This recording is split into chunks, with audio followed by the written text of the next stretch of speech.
The Majority Report with Sam Seder. The destiny of America is always safer in the hands of the people than in the conference rooms of any elite. Sam Seder. They are unanimous in their hate for me, and I welcome their hatred. We must guard against the acquisition of unwarranted influence, whether sought or unsought, by the military-industrial complex. The Majority Report with Sam Seder.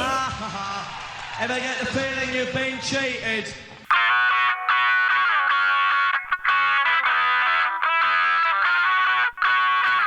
It's Thursday, July 25th, 2019. I'm Michael Brooks, and on Michael Thursday, this is the 5-time award-winning Majority Report. That's how we do.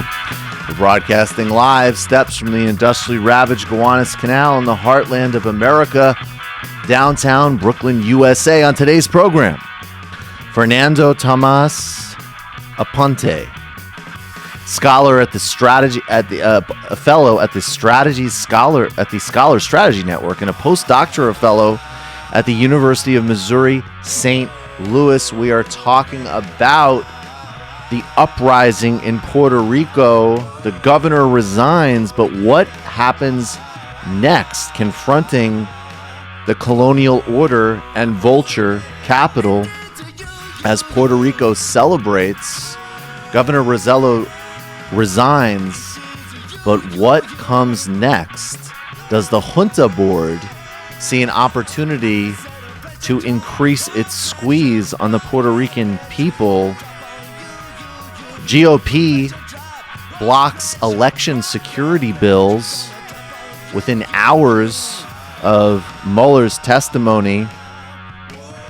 Theatrically lackluster testimony, but did mostly confirm that Donald Trump was up to some sketchiness.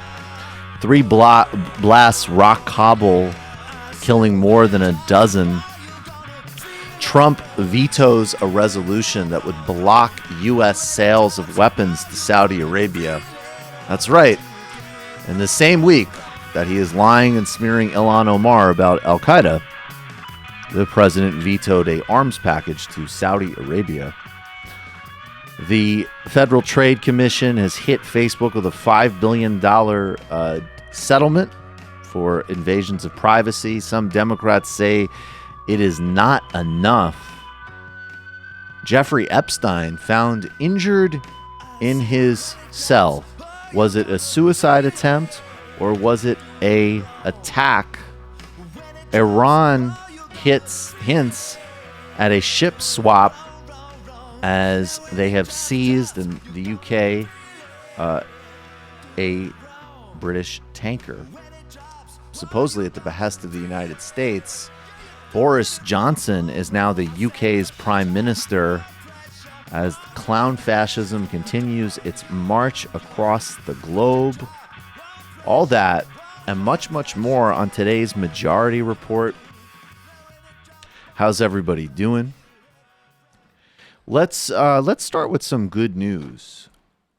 There was a resignation yesterday, and we're going to get to our guest in a couple of minutes, obviously, and talk about the broader structure of the uprising in Puerto Rico, the colonial structure, and the relationships to the hedge funds that dominate and terrorize Puerto Rico. Maybe even also the climate policies that the United States accelerates that threatens Puerto Rico and all of the Caribbean. Anytime you remove a leader like this is also a moment of celebration opportunity, but also of enormous danger. You know, you can remove a figurehead of a corrupt system, and unfortunately we see many cases where not only does the system replicate itself, but it becomes, in some respects, even worse. That said, this was an incredible uprising of energy from the Puerto Rican people, and Ricardo Rosselló, the governor, who was revealed in any number of ways because of leaked telegram messages, resigned yesterday. Let's watch this resignation. Siento que continuar en esta posición representa una dificultad para que el éxito alcanzado perdure. Luego de escuchar el reclamo, hablar con mi familia, pensar en mis hijos y en oración, he tomado la siguiente decisión. So that's him, and then let's go to the streets with people celebrating this incredible victory in San Juan. You can see them watching it on TV. They're watching it on a screen outside.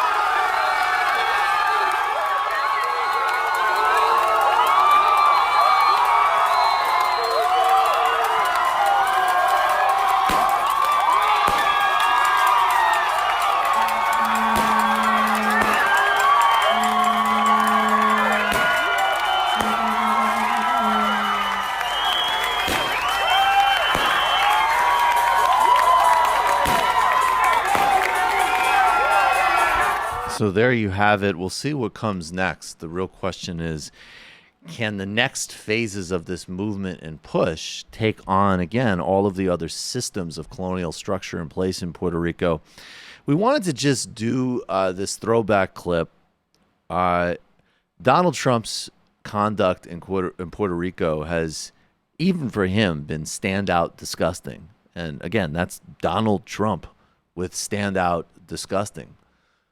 But this is also a good moment to also reflect on this Governor Rosselló who's resigned. Yeah, he made a number of different PR or photo op appearances with Trump. I mean, Mayor Cruz is in this one too, but this is an emergency. Rosselló was in there a lot with Trump. Yes, Mayor Cruz definitely represents as a Sanders surrogate and someone who supported the protests. Definitely a very different political profile than the governor. Let's just say it up front. At the time, after Maria, the death estimates were not clear, but it was a horrifically devastating event. I was in Vieques in this past winter, and you can absolutely still see it. So, and now the death toll is in the thousands. So Donald Trump... What did we say the official death toll was? 2,900? 2,975. 2,975 of people have died because of this.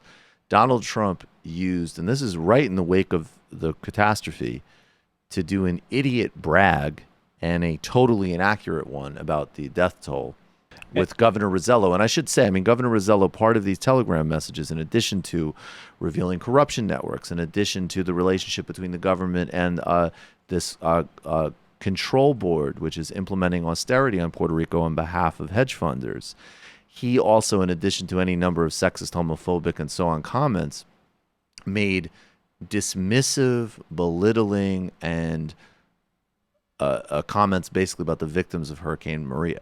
So it's part and parcel. Correct me if I'm wrong, but didn't I see that there were also like some machinations in those texts against Mayor Cruz and tried to make Cruz look worse and Trump look better? I'm not sure about that. We'll confirm that, yeah. We'll confirm that. All right, let's watch this clip. Brock Long has been through a lot. Brock has been unbelievable. Your governor has been, who I didn't know. I heard very good things about him. He's not even from my party, and he started right at the beginning appreciating what we did. Right from the beginning, this governor did not play politics. He didn't play it at all. He was saying it like it was, and he was giving us the highest grades. So Congresswoman Jennifer Gonzalez Colon, who I've watched the other day, and she was saying such nice things about all of the people that have worked so hard. I saw those comments, and everybody saw those comments, and we really appreciate it. And I also want to thank Linda McMahon, small business. She has done an incredible job, built a great company with her husband, Vince McMahon. We want to thank you, Linda, very much. Mick Mulvaney is here, right there, and Mick is in charge of a thing called budget. Now, I hate to tell you, Puerto Rico, but you've thrown our budget a little out of whack because we've spent a lot of money on Puerto Rico, and that's fine. We've saved a lot of lives. If you look at the... That's fine. Most of that money still hasn't been delivered to Puerto Rico. But if you look at a real catastrophe like Katrina, and you look at the tremendous hundreds and hundreds and hundreds of people that died. Now, what is your death count as of this moment? 17? 16 certified. 16 people certified. 16 people versus in the thousands. You can be very proud of all of your people, all of our people working together. As opposed to in the thousands. as opposed to in the thousands. Most of the money hasn't been dispersed yet, as Brendan pointed out. And also, I'll just add, the Puerto Rico has greater poverty rates than Mississippi, as an example, which is the poorest state in the country. And the extractive relationship. The Jones Act means that Puerto Ricans essentially have to pay import taxes on products they make themselves. It's an incredibly obscene relationship, and we're going to get to it with our guest in a couple of minutes, but we did want to celebrate the resignation of Governor Rosselló, and we will be right back with Fernando Tormos-Aponte on the Majority Report.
Welcome back to the Majority Report. Michael Brooks here. Joining us now is Fernando Tormos-Aponte. He is at the Scholars Strategy Network and a postdoctoral fellow at the University of Missouri St. Louis. And he's from San Juan, Puerto Rico. He has a recent piece in the Jacobin called Puerto Rico Rises. Fernando, thanks so much for being here. Thank you for having me. So let's talk first about what happened yesterday. The governor was forced to resign, Governor Rosselló. Can you talk a little bit about who he is, and maybe also, if you could connect it at least to the two main political parties in Puerto Rico, that and sort of how those parties work? What are their ideologies? How does it sort of differ, I guess, from what most people sort of think of between sort of center-right or center-left parties, as an example? Certainly. Governor Ricardo Rosselló, or should I say our previous governor, Ricardo Rosselló, is the son of Governor Pedro Rosselló. And Ricardo Rosselló, in a way, was bred for this position. He was given an Ivy League education. He went to a private high school in Puerto Rico, and in an exclusive sort of privileged neighborhood.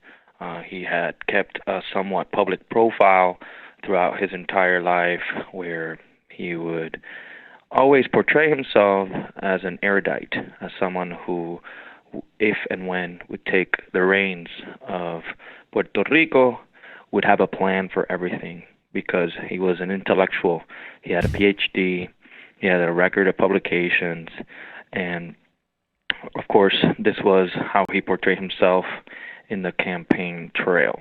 He ran for the governorship through the Partido Nuevo Progresista, which translates to New Progressive Party. Of course, a lot of folks now criticize this name because many say that there's nothing progressive and nothing new about this party.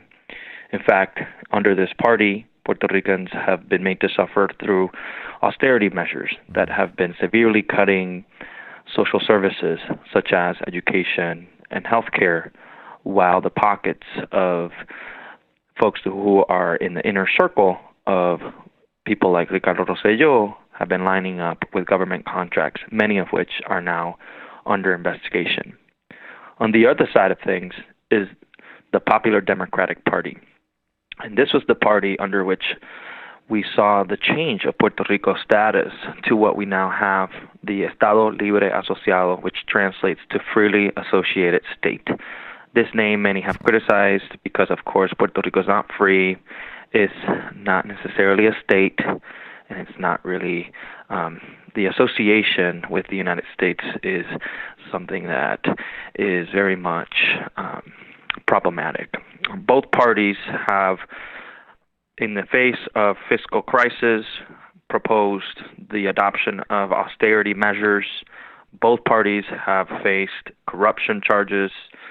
And what we saw with the unrest is outrage and indignation directed at both parties and the political leadership in Puerto Rico more generally. What did those telegram messages reveal in the reports? And I know like a lot of stuff that just made people look bad in terms of how they spoke about political opponents, comments about gender and poor people and so on, all these kind of disgusting comments. But did these messages also, in addition to the more sort of salacious stuff, actually point to bribery and corruption networks and relationships with the Promesa, the control board? That's correct. This chat was the kind of X-ray that any population would like to have of their government to really reveal the inner workings of their top brass, of their political leadership. Beyond, of course, as you mentioned, these comments against their own supporters and, of course, their opponents and political dissidents, it showed the workings of the leadership of the Ricardo Rosselló administration, which included sharing documents and doctoring documents, sharing documents with lobbyists like Elias Sanchez, who many are calling for his arrest and prosecution. Elias Sanchez directed Ricardo Rosselló's campaign in 2016, that led to his election in 2016. He was in this chat in which there were confidential documents discussed. In fact, some of these documents were titled highly confidential. But of course, Elias Sanchez had access to these documents, and thereby some of these clients benefited from this kind of access. Not only that, the chat reveals that at one point, one of Rosselló's top aides, Cristian Sobrino, who comes from similar circles in Puerto Rican society, a privileged private school, and that sort of privileged sector of the population, tells everyone that the Fiscal Control Board, in which he was a government representative of the Ricardo Rosselló administration, had sent him, prior to the publication of a document, they had sent him this document for him to quickly review. He shares with everyone in this chat, and he says, we're going to come back to them and tell them that this is inflammatory and that we need to strike this. So apparently they send the document back to folks in the Fiscal Control Board that was ushered in by the Promesa law. And hours later, it seems like, from reading the chat, this document gets published and they struck out the part that the local government had objected to. So let's work backwards a little bit. This is kind of the state of play right now. He's been forced to resign. There's this incredible uprising. And then maybe at the end of the conversation, we'll loop back to what might come next and how this momentum could continue in a positive way, hopefully, not a negative one. But take us back at least a little bit to the creation of this control board and how that relates to a really important legal decision in 2016 that sort of solidified what I guess I would certainly call, seems pretty obvious to me, colonial status for Puerto Rico, and how that relates to this control board and these sort of broader systems of power over Puerto Rico, of which maybe these politicians are almost like subcontractors of. Definitely. And let me give you a broader historical context. Please. Puerto Rico was held up by the United States throughout the Cold War as an example of how capitalism would thrive in the developing world and how capitalism could bring people up. It could bring them up from poverty. And of course, it was a challenge to the Soviet Union, which was holding up Cuba as an example of development. And in order to be able to hold up Puerto Rico as a beacon of hope for using capitalist policies to develop a country, they had to phase in a series of tax incentives through the U.S. tax code. However, opposition began to grow within the United States against these tax incentives within the tax code. It was known as the 936 section of the tax code. So the Clinton administration decided in the mid-1990s that they would phase out these tax incentives. By the mid-2000s, these had effectively been phased out. And of course, a lot of manufacturing corporations that had headquartered or had started to develop factories in the island almost immediately left the island. Some, of course, have stayed, and it's still an important sector in the island. But this caused a huge problem for Puerto Ricans, particularly an economic problem. A lot of Puerto Ricans were employed in these sectors. Not only that, the government had developed a lot of clientelistic types of social spending, among other kinds of social spending that was really the result of important labor struggles in the island of Puerto Rico. So this ushers in a time of fiscal crisis, which of course coincides with the 2008 crisis, the global financial crisis. So this becomes a perfect storm for Puerto Rico in financial terms. Puerto Rico, by virtue of being a colony of the United States, does not have access to bankruptcy as other places in the United States do, like, for example, Detroit, which had its own fiscal control board and had access to bankruptcy. In order to have access to bankruptcy, a bipartisan group of legislators in the U.S. Congress were able to pass a bill that is known as Promesa, which translates, ironically, to promise. What Promesa did is that Promesa would form an unelected board of technocrats whose job was to balance the books and to pay folks who were owed money.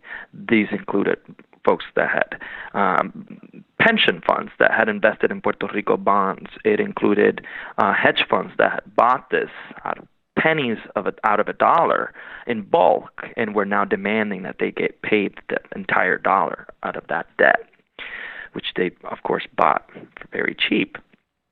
So Promesa is ushered in, and in 2016 and onward, they begin to mandate, and they have the power to do so through Promesa Act, a series of austerity measures. This includes slashing the higher education budget almost by half over a series of years. It includes reducing dramatically government spending across a subset of areas of spending. And, of course, this begins to lay bare the kind of colonial grip that the United States had over Puerto Rico. It's important to note that Puerto Rico, prior to Promesa, it only really had one last remaining form of autonomy, and it was fiscal autonomy. Puerto Rico had the autonomy to create its own budget. And its lost that under Promesa, which can, as they've done already, send the budget back to legislators and the governor and say, sorry, we don't agree with this, cut more. And that's, in fact, what they've had to do. They've also had the power to negotiate directly with folks who are owed money and to develop negotiations and agreements between them without any sort of input from the Puerto Rican population that stands to lose all these social services. So, and actually, can we just take a really brief detour here? Bernie Sanders voted against Promesa, is my understanding. I believe Tulsi Gabbard voted for it, even though she's made a whole show of flying out there. And people did not necessarily receive her with open arms. They do remember that. Good. That is good to know, because that's some chutzpah. How do we know of other? How did other? So Sanders voted against. Do we know of how other presidential candidates? I just want to kind of note that, because that is a very important vote. This is a crushing vote for Puerto Ricans, because it really took away the only form of autonomy that the island still had. Of course, the island was already suffering from a democratic deficit with very little representation in the United States.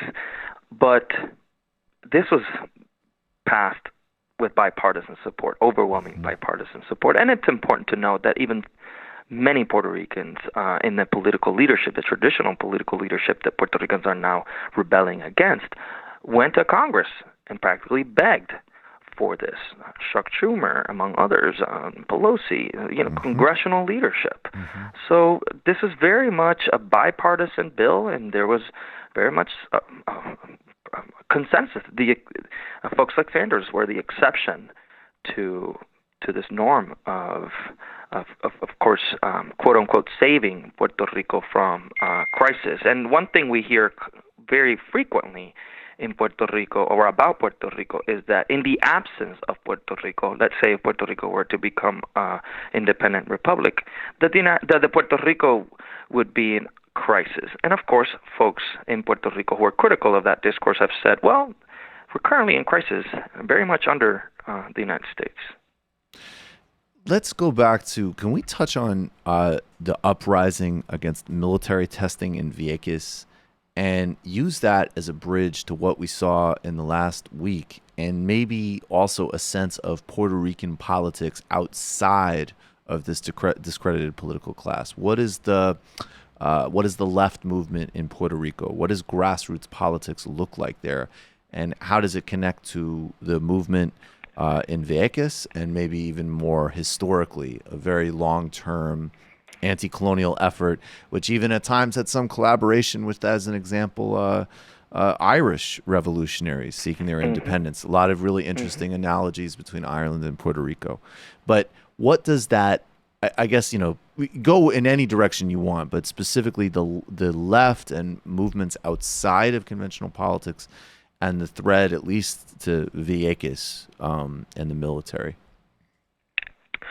For a good amount of time, the largest sector of the Puerto Rican left was the pro-independence sector. A lot of these folks were folks who objected to having a relationship to the United States out of anti-imperialist ideals, who rejected U.S. foreign policy, and who have for a long time realized that the United States had never really had a benevolent sort of perspective or policy towards Puerto Rico, and that it was very much a facade that it kept up as a way of propping up Puerto Rico as an example of how capitalism would thrive in times in which they viewed alternatives to that as a threat, such as, for example, Cuba and the Caribbean as well.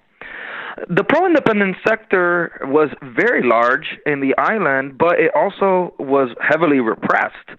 And there were reasons for why it dwindled over time. Among other reasons, of course, there was some internal division. It was also a predominantly relatively privileged Puerto Rican male-led movement of elites, and folks objected to that. And over time, we've seen the Puerto Rican left very much diversify. We've seen the growth of a strong LGBTQ rights and justice movement. We've seen the growth of feminist groups that have had a lot of representation internationally in the world conferences on women. We've seen the growth of anti-racist efforts for the rights and justice for Afro-Boricuas, Afro-Puerto Ricans, which of course is something that is often suppressed in Puerto Rico, this notion that, yes, there is racial diversity within Puerto Rico, among other sectors of the left. So in Vieques, what we saw was one of the biggest mobilizations in our history, and it was, of course, an example for the world because in this island, folks were able to coordinate. They were able to grow a strong enough movement that kicked out the military from the island of Vieques. It's an island municipality to the east coast of the big island of Puerto Rico. It's important to note that Puerto Rico is an archipelago of islands that includes 2 island municipalities, which, by the way, are some of the most marginalized communities in the island. And in Vieques, it started with fishermen. It started with folks kayaking, like Tito Kayak. I like to refer to him as the James Bond of environmental activism because he'll climb whatever tower he has to bring about some awareness about whatever issues Puerto Ricans are currently facing, like he did when he climbed the Statue of Liberty in a very powerful image that said peace for Vieques, paz para Vieques. In Vieques, we saw politicians coming into the island and doing civil disobedience, people like Luis Gutierrez.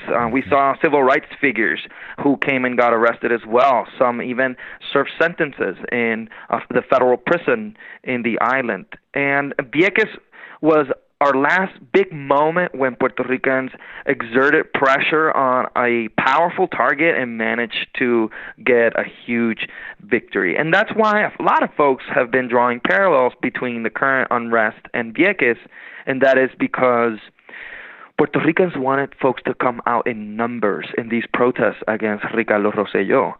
And they compared this moment to Vieques, and they said, we need to have marches that are as big as Vieques. And a lot of estimates already say that these marches were, in fact, bigger than Vieques. And there's been more than one march that has had more than 400,000 to 500,000 people, which it's, of course, a huge number considering that this is an island that has lost a lot of people and currently only has about 3.2 million people.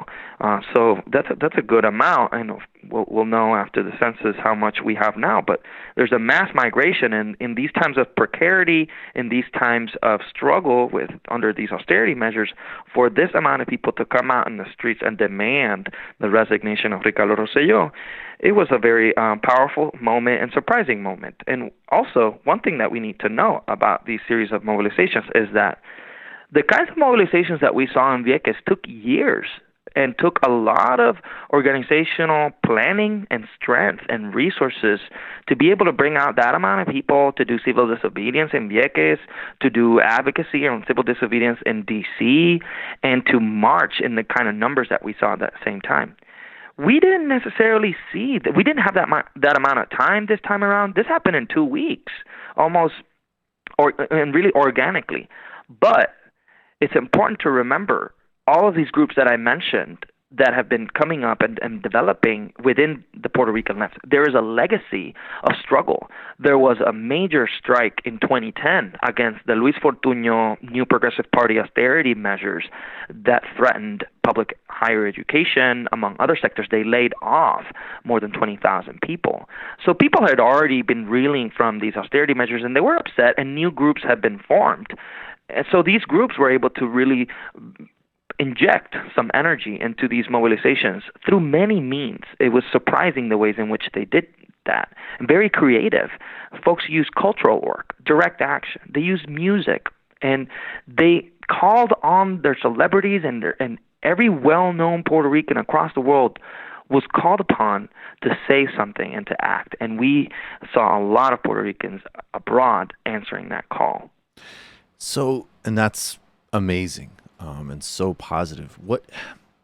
As we go to what comes next, and I think it's very important to contextualize, obviously, that the structure of the problem here is a colonial relationship with the United States, the structural, which is exemplified now in this PROMESA board, which is administering these this ruthless plan, which if you have any sense of World Bank, IMF plans across the globe, or frankly, I mean, it's not as extreme, but if you are upset, as an example, of what Paul Ryan was trying to do with his political career, which was to, gut the social safety net and savagely increase poverty and hunger and early death in the United States to help redistribute even more money to wealthy people. I mean, this is, it's the Ryan plan times 20 for an island that doesn't even have formal political autonomy, just to really solidify that point.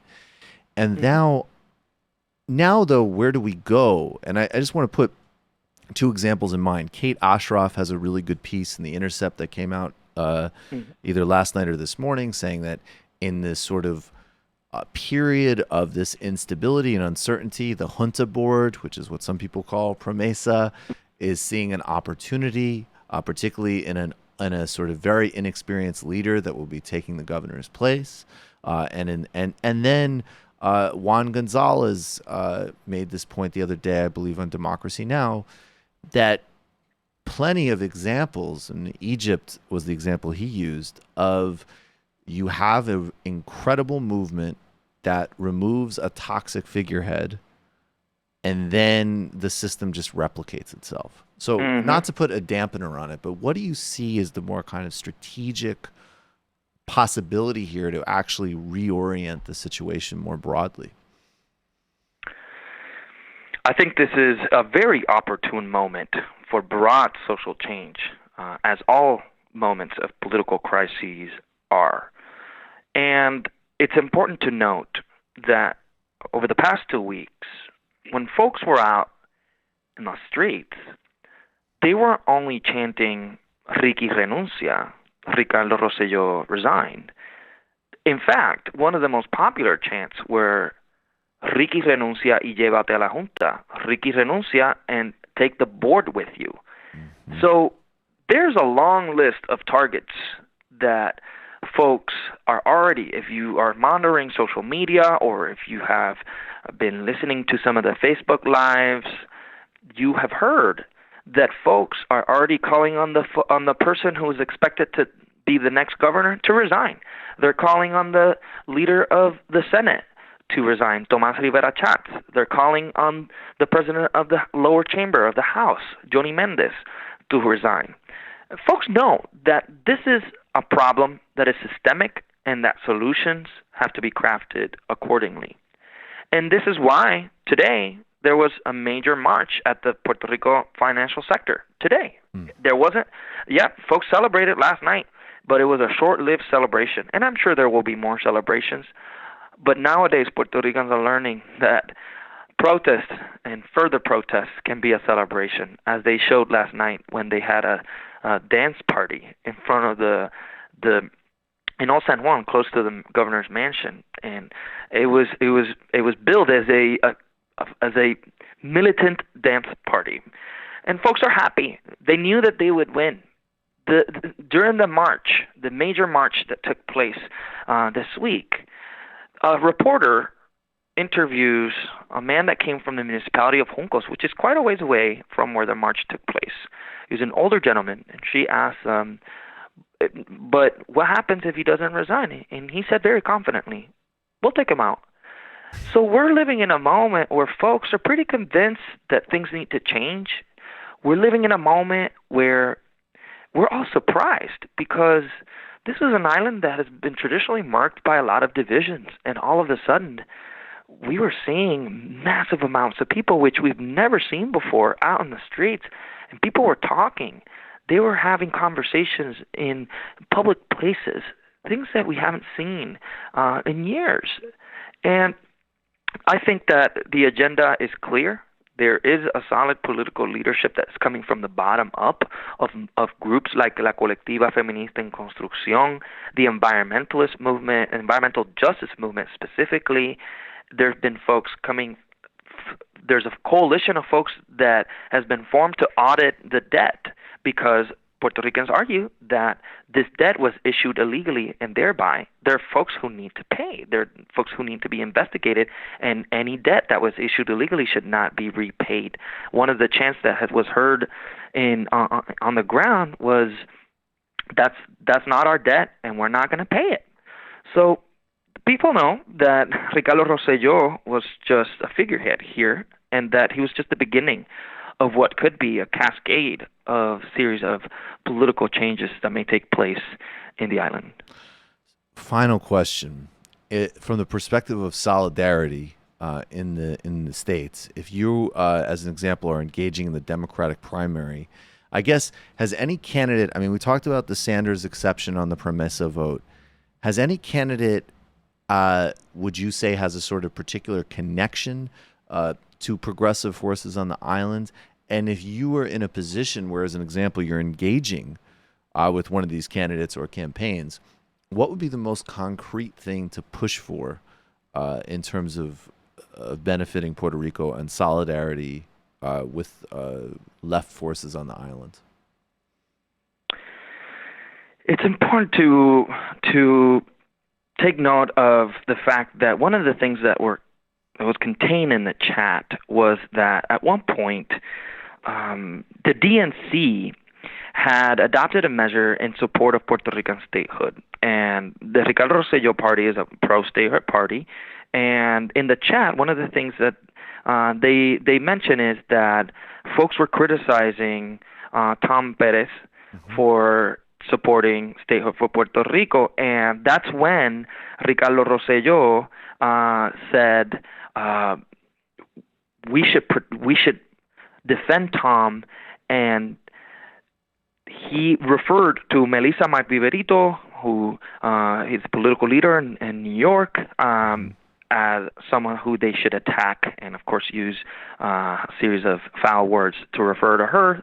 She's a former she's a former head of the New York City Council, Melissa Mark-Viverito. Yeah, exactly. Who had been critical of the DNC's adoption of a measure to support statehood.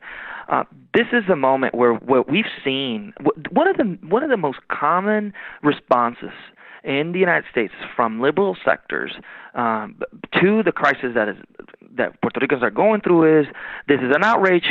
Puerto Ricans should have a presidential vote and should have statehood. Mm-hmm. What that discourse ignores is that a lot of Puerto Ricans do not want statehood. Yes, there's a number of Puerto Ricans who want it, but this is very much an issue that is up for debate. And if you ask me, what would a wise and responsive candidate for office, for president in the United States do to support Puerto Ricans? I think it would be to support a deliberative process such as a constitutional assembly whereby Puerto Ricans could sit down and decide for themselves how they want to attack these problems, how do they want to craft solutions, and more importantly, perhaps most importantly, what will Puerto Rico do about the negative effects of its current relationship with the United States? What will be the decolonizing mechanism for Puerto Ricans? And in my opinion, that is up to Puerto Ricans to decide, not political leadership outside of it. So that may be a measure that a political candidate could endorse, the creation of a constitutional assembly, and there is in fact already a proposal for that in the Puerto Rico legislature. Excellent. Fernando Tormos-Aponte at the Scholars Strategy Network and a postdoctoral fellow at the University of Missouri St. Louis. I really appreciate your time, and thanks so much for doing this. Thank you for having me. Take care. You too. That was really helpful. I've been saying, I do think at the very bare minimum least, it's insane, obviously, that Puerto Rico does not have a statehood option. But I've always said that the decision, obviously, of independence or statehood is obviously a Puerto Rican one. They're the colonial subjects in that dynamic. And something as simple and as direct as a constitutional assembly, brilliant. Folks, become a member of the Majority Report today, majority.fm/become a member. That's how this show happens, and that's how you get the fun half. Check out fair trade coffee from Just Coffee, fair trade tea, coffee, or chocolate. I will say we're going to be ending at about 1:50 today on the fun half, so it's going to be abbreviated. Normally it's like 2:45. When I started on the show, we would end at 1:45. Well, you'll notice the Mila intro promises 50 minutes, but it has never been 50. No. It's never been 50. It's always been at least an hour, even when it was like reasonable. Now it's just like at least another hour and 45 minutes. But at any rate, we're going to be actually ending a little bit, I would actually say, on time today, just to let everybody know. I think we streamed for about 8 hours yesterday, 7.5 hours. Yeah, I was doing the calculations when I was walking home yesterday that counting TMBS, I had streamed for 13 of the previous 27 hours. Jesus Christ. I needed to leave early, and it wasn't like I needed to go like do some very boring paperwork kind of stuff. And then what was funny is I got home at like a little after 3, and I was totally exhausted, and because we did TMBS the night before and had to get in early, and so I laid down and I missed 90% of the intelligence hearing, but watching by the last 10% of the Mueller intelligence hearing, just partially because I was so tired, I found just like hysterical. I was just like Mueller just being like, nope, okay, refer to the text. Going a little too fast for me. And then especially like just thinking of all the kitsch. It was just this game of 3 different sides playing of like, where can we kick this into the not talk about it in public department? I don't know. That's what's so frustrating about this story to me. Yes, and also so frustrating about 90% of things that are redacted are pure politics and bureaucratic self-licking ice cream cones, and really like with the exception of like, the designs on a warhead, that this stuff should be publicly available in a democracy, right? Unless it's, an actual threat to a human life or a literal sensitive infrastructure.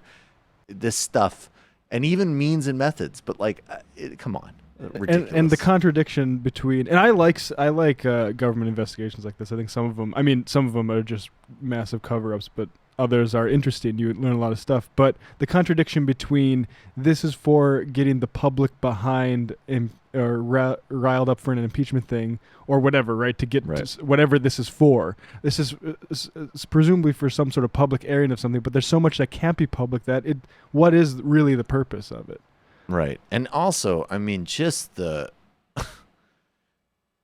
I'm sorry, but like there was always the just embarrassing, SNL resistance kitsch about Mueller as compared to Mueller's record, which is actually a big problem, from Iraq WMD to massive violations of civil liberties. I'm sorry. I know we're like the lefties that have to say like, I'm sorry, but I don't think spying on Muslims in a completely indiscriminate way is okay. Promoting the Patriot Act, but sorry, actually kind of a problem.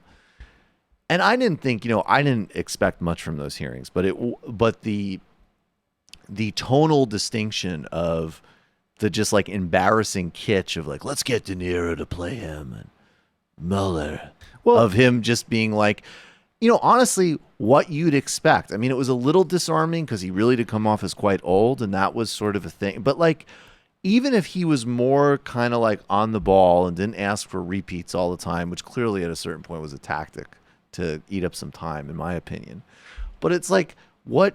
No. He's not going to sit there and give you a West Wing monologue. Well, look, he's not going to say, I can and recommend, but let me tell you something. We must save the Republic. Come on. Look, I'm not too concerned with the sort of resistance overreaction of it, but the one thing that does do is it made the Democrats so deferential to him in those moments when he, like... Well, that is the resistance over... I'm making fun of the schlock, but there is that is manifested in a endless massage of how amazing he is, combined with...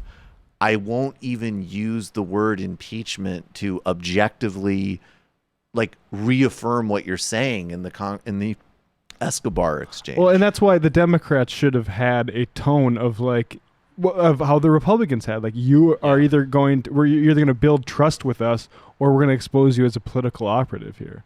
Not necessarily a partisan one, but one protecting yourself with, by playing both sides to every single, call you could make here.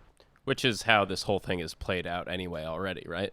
In that Republicans are going to continue to push their own narrative through this, and it's on the Democrats to make it look like this is a legitimate operation, get nothing done as a result of it. And you don't force your narrative by thanking him for his Vietnam service over and over again. But whatever. No, you do not. Look, at the end of the day, it's political, and what we mean, and at least what I mean by that though is like Pelosi begs to differ. This is about American principles and stuff.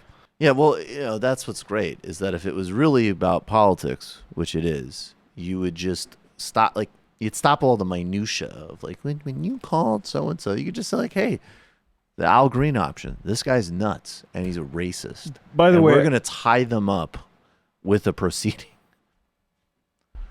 Before we go any further, I also want to say, and I don't know if this is true, but this is from the YouTube chat, but Kennedy, who moderates the YouTube page for us, we have an outside moderator. Yeah, she. When did this happen? This happened because somebody was doxing a phone number of a guest we had, and it was that sort of spam bot thing. So Kennedy, who also does, I think the TMBS one as well. She's. Wait a second. Yeah, I know. I've been outsourcing. I've been outsourcing all this to her. But happy birthday, Kennedy. Can we get like a shofar or something? Yes, we can. Happy birthday. Happy birthday, Kennedy.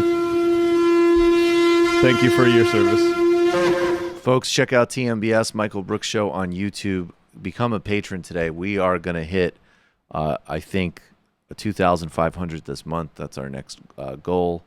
We're about 13 away.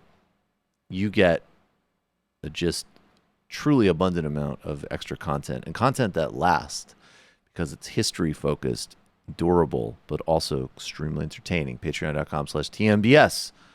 On Tuesday, Crystal Ball was on. We had an amazing conversation about MSNBC, media bias against Bernie.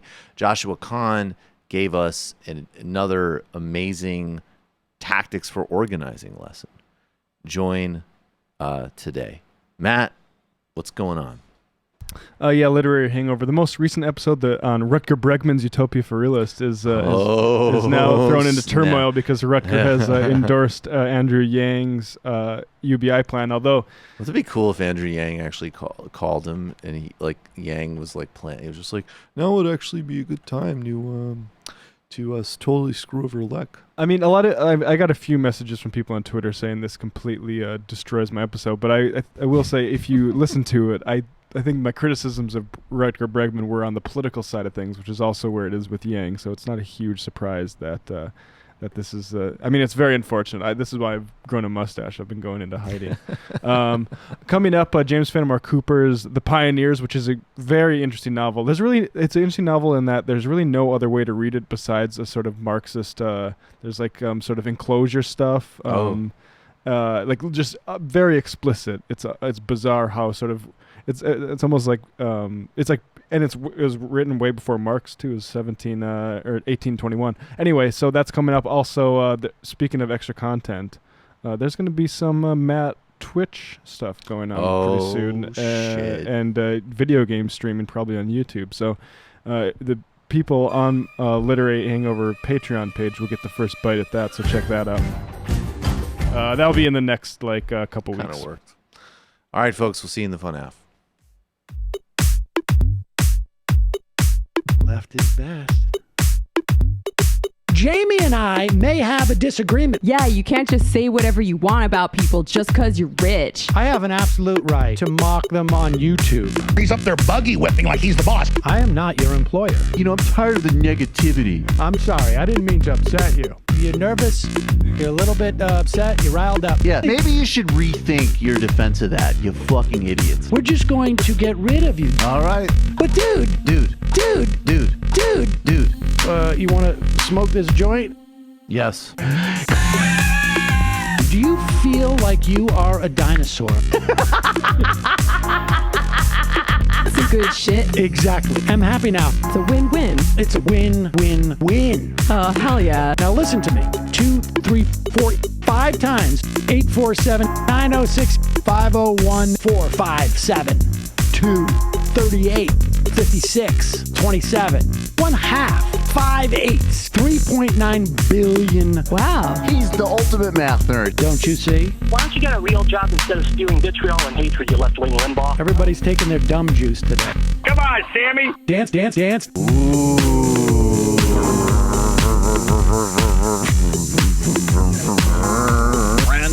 I had my first post-coital scene with a woman. I'm hoping to add more moves to my repertoire. All I have is the dip and the swirl. Fine, we can double dip. Yes, this is a perfect moment. No.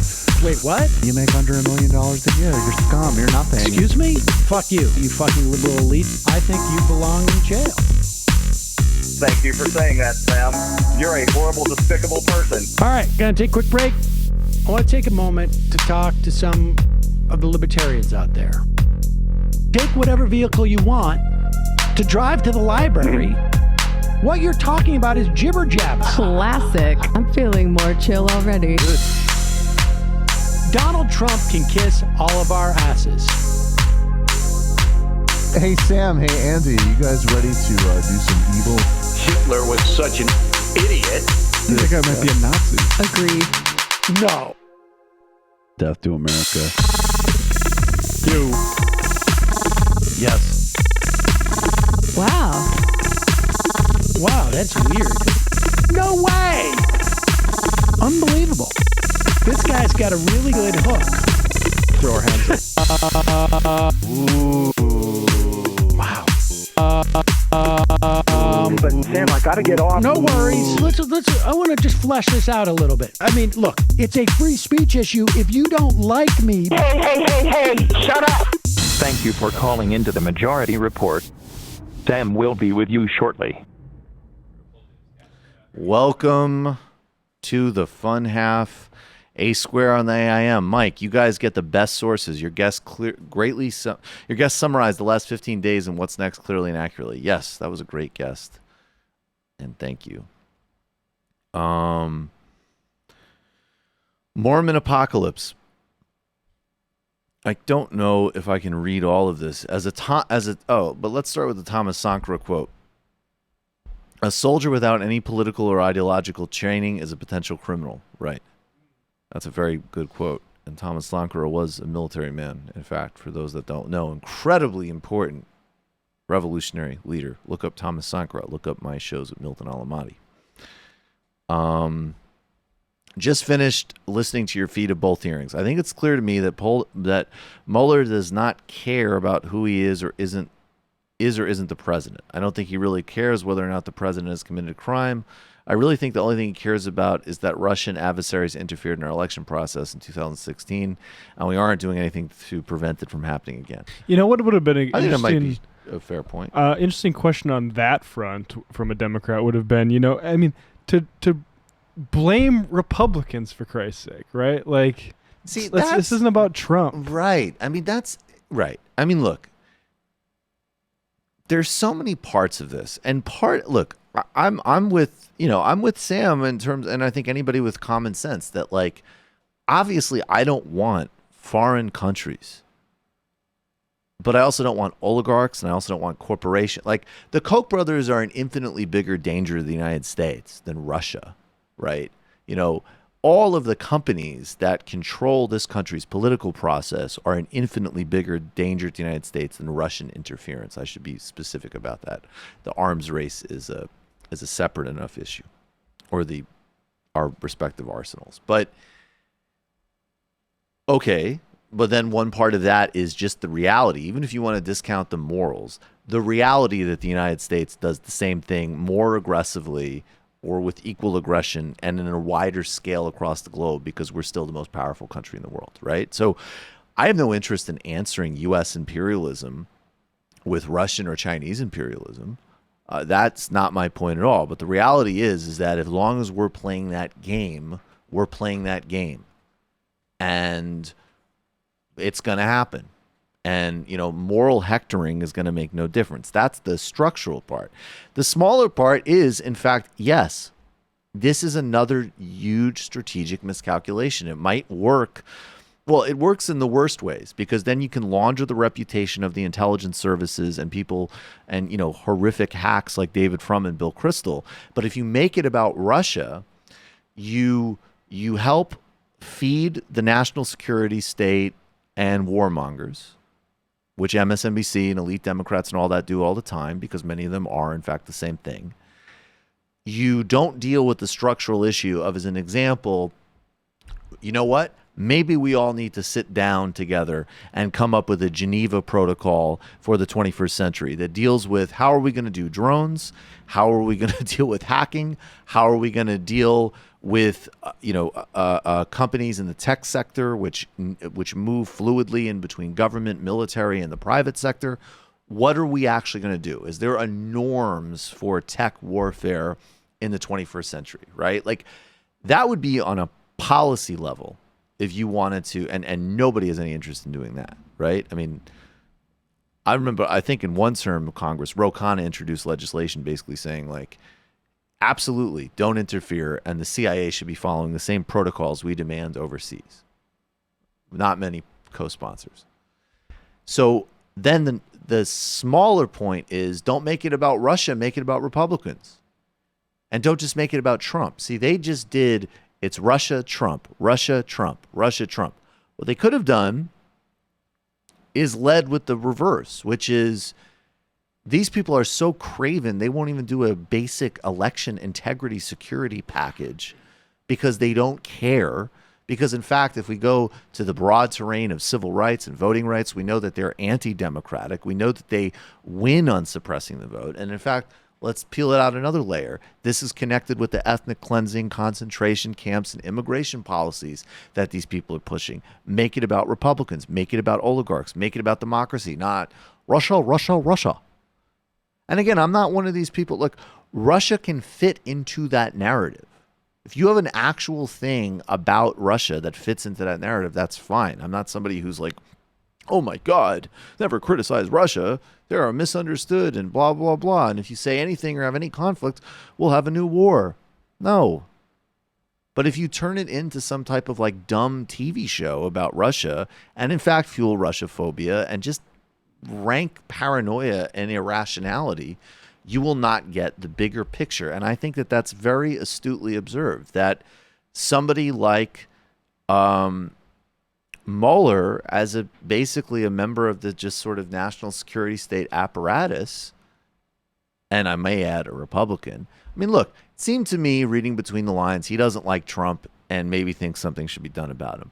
But yes, he's way more interested in the adversarial relationship with Russia. And that was the wrong frame strategically and on an international level to frame this argument. It just, just doesn't pay dividends. You're calling from a 760 area code. Who are you? Where are you calling from? Hi, this is Amy. Hi, Amy. What's on your mind? I'm calling from San Diego, California, just letting you know. Oh, thank you. I should have asked you that. Thanks for being ahead of me. What's on your mind? So on Twitter, I've been seeing a lot of people talking about the BDS Senate vote, or not Senate vote, House vote, House of Representatives. Yeah, and I've seen that AOC and Omar voted no. Then I saw that and some Tlaib other voted no. Justice Democrats, yeah, and some voted yes. So I'm just a little confused. Like, I don't know what to think about it. Well, I think, to be honest with you, and I actually had an exchange with Ro Khanna about it on Twitter. Okay, cool. It's particularly a problem, and I'll talk to him more. And again, it doesn't subtract. I think it's very important. It does not subtract. Ro Khanna is doing incredibly important work on Iran, Yemen, Brazil, Lula, freeing him as a political prisoner, North Korea. And actually, I'll be having him on my show pretty soon. But I also heard Ayanna didn't. Yeah, so I want to make a distinction. Ayanna Pressley has been great as a member of Congress in terms of her leadership, in terms of talking about border issues, in terms of the clarity that she's brought to bear with various members of the Trump cabinet. There's nothing that I know about her. And in fact, of course, look, unfortunately, she was on the wrong side of 2016. She backed Hillary Clinton. So this is somebody who doesn't necessarily have, look, I support her. I'm glad she won. I'm glad she's there. She's a project for the left. She's a project for the left is exactly how I'd see it. This is somebody who there's going to be a lot of persuasion work. And I saw her Twitter thread justifying her vote. And I just want to quote from Jewish Voices of Peace, Boston, because what she's doing, Ayanna, is Ayanna Pressley tweeted this.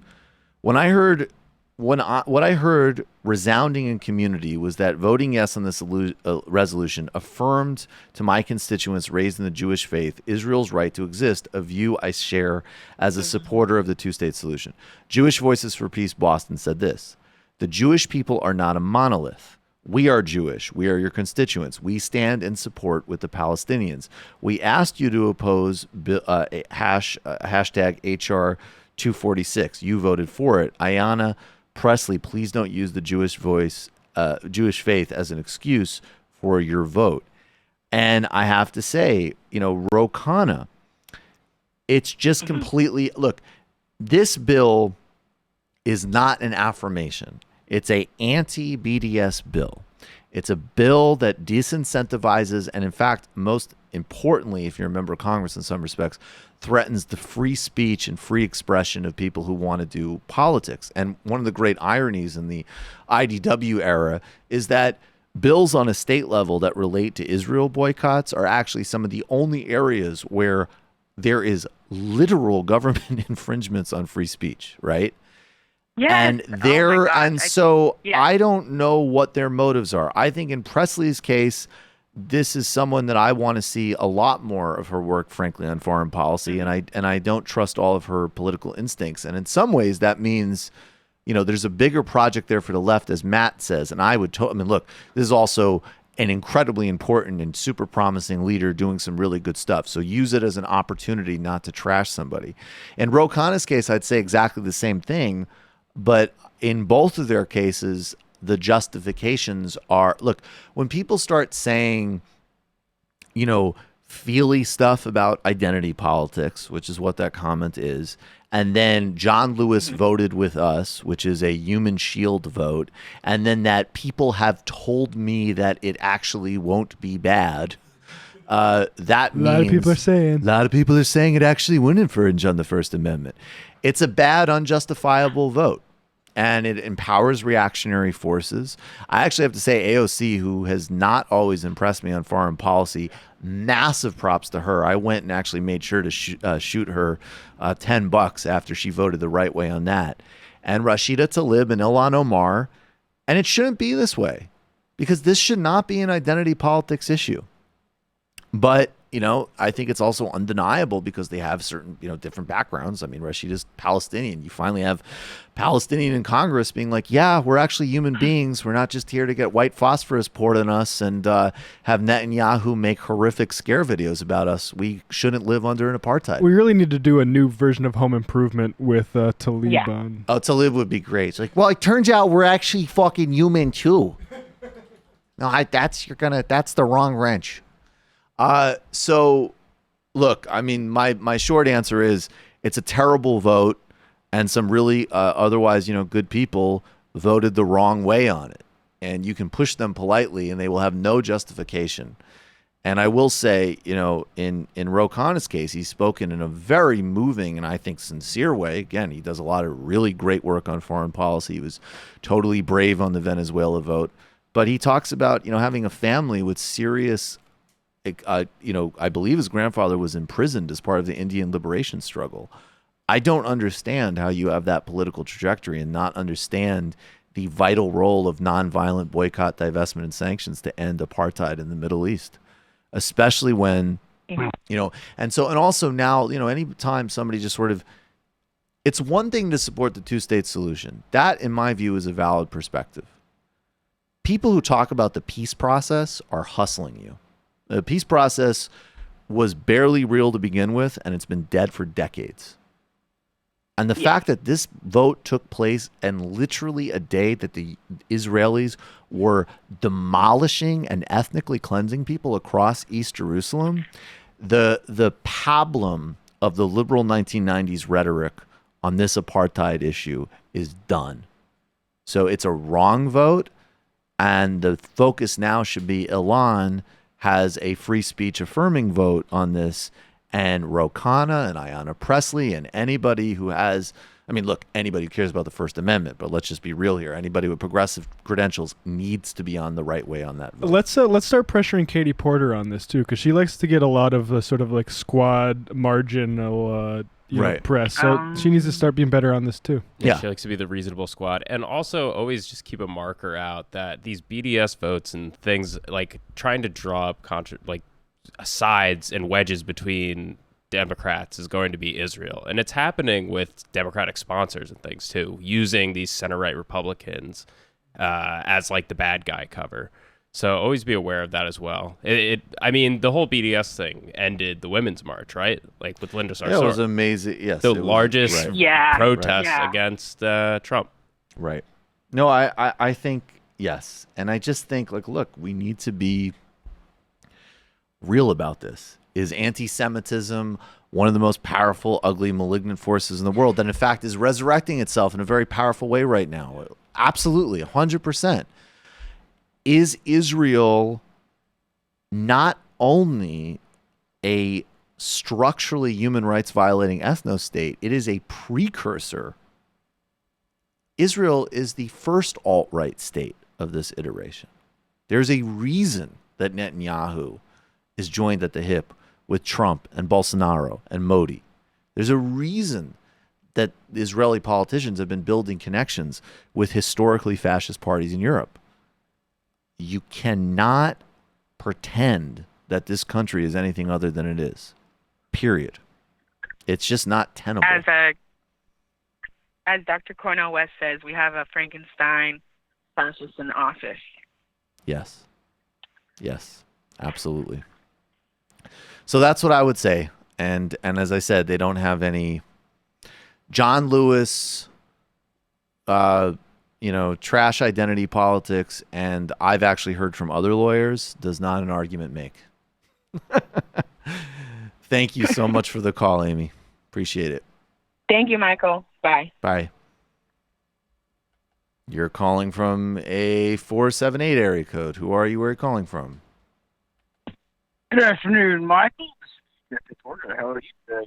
Jeff in Georgia. Jeff, your phone's cutting out again, buddy. Your phone's cutting out again, buddy. I can't hear you too well.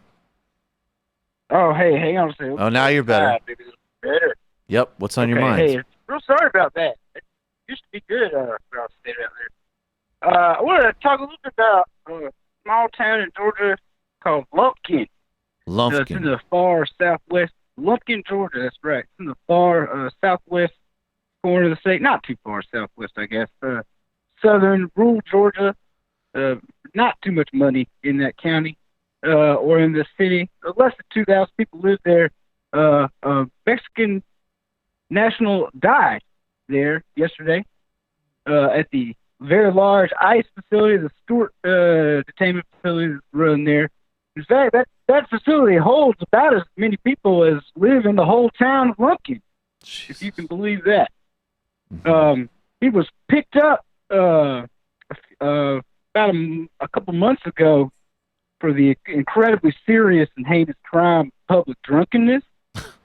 And of course, that was very serious because he was on a probation violation from 2014. It was a long time ago, 5 years to be on probation, I think, for disorderly conduct. That seems excessive to me, but in any case, he's dead now because of all that.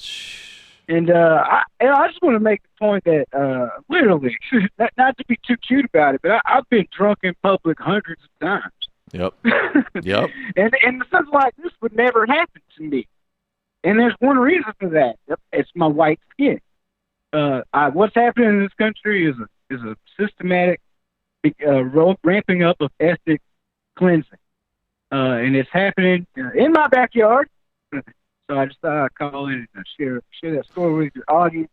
I wish I had some larger conclusions about what to think or do about any of this, but I really don't, Michael. I don't know if you do, but I mean, you're seeing it when we played that video of people forming the human chain.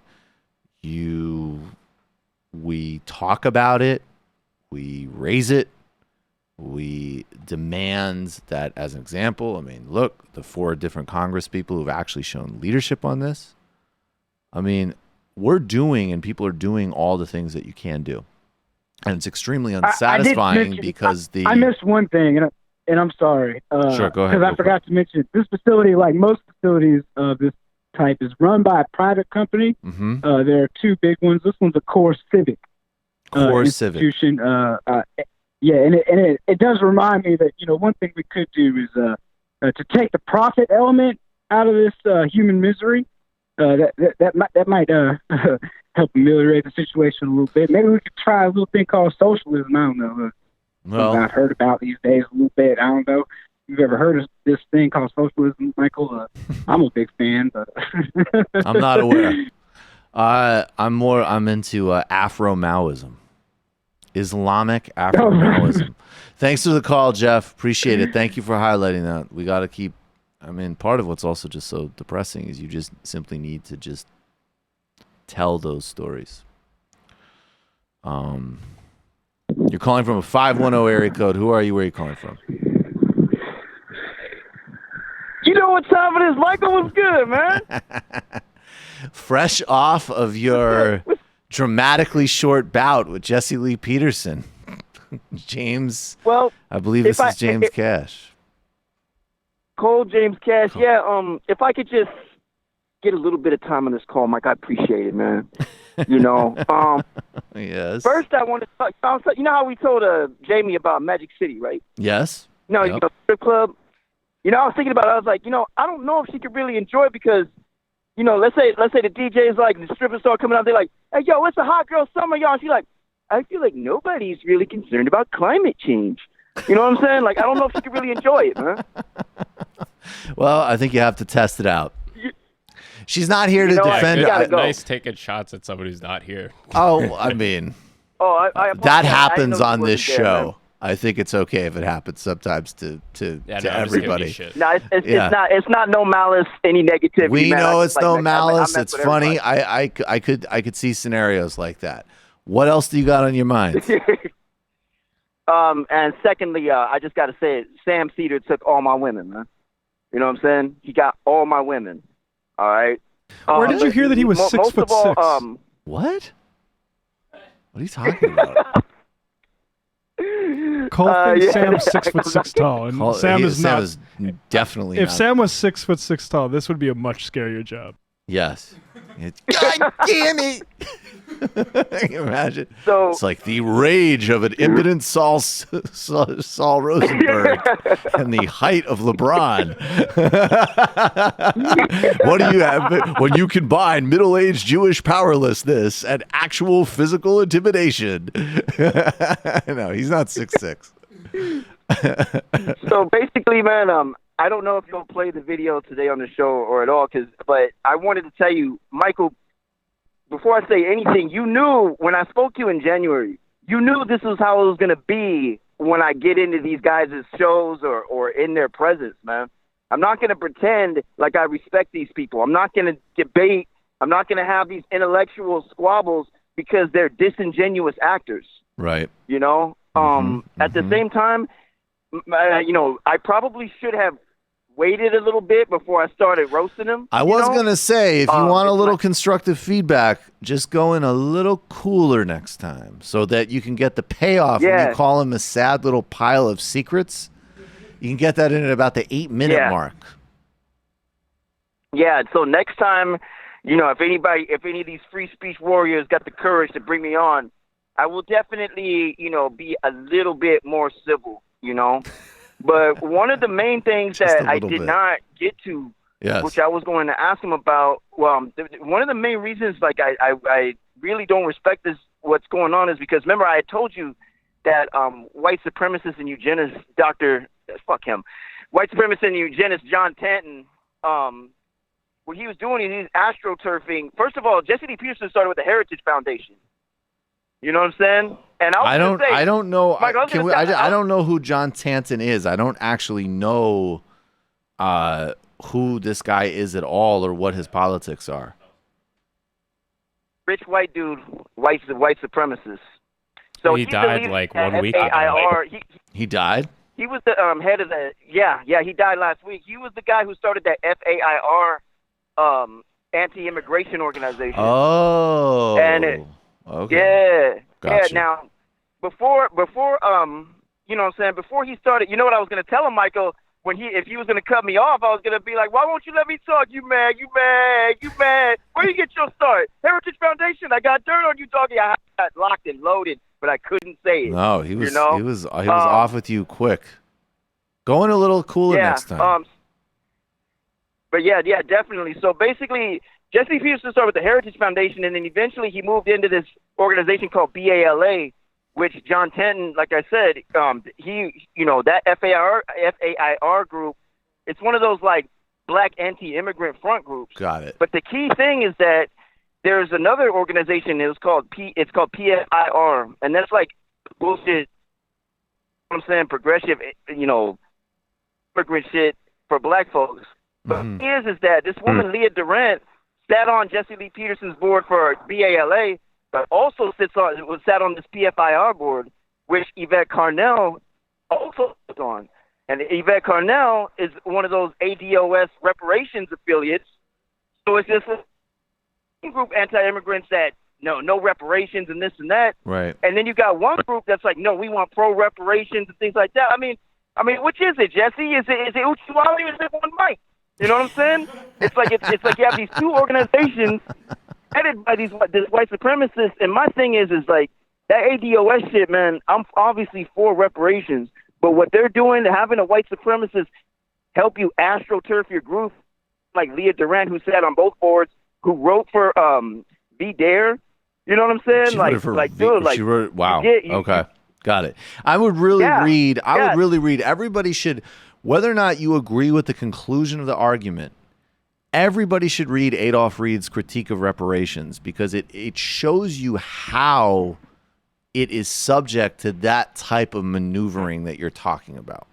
If it isn't, the counter argument for someone like Bill Fletcher Jr. is done in the right way.